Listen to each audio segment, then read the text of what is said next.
আমাকে তো উঠে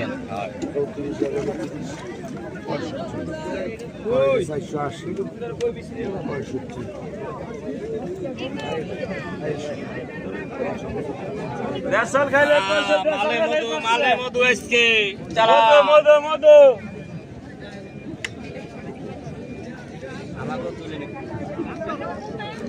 100 কেজি কাতলা আছে বড়টা 100 কেজি আগে বেচো পরে খালি হাফটা বেচো 500 টাকা কেজি নাকি 500 400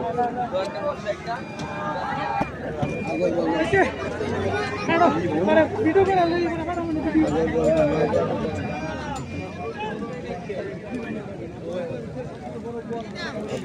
দাম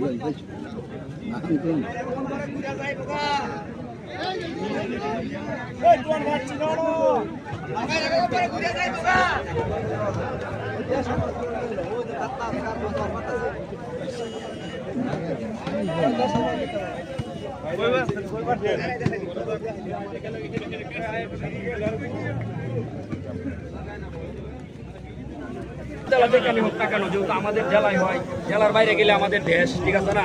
এখন আমি চাচ্ছি যে নতুন মাত্রায় নতুন ভাবে আমাদের এই মেলাটা যেন বাংলাদেশের সমস্ত জায়গায় পৌঁছে যায়। এই কারণে আমি এই লুকে আসছি, যেন সকলেই মানে এই জায়গার এই প্রচারটা হয় যে আমাদের মেলা হয় সকলের সহযোগিতায়। আর কিছু না।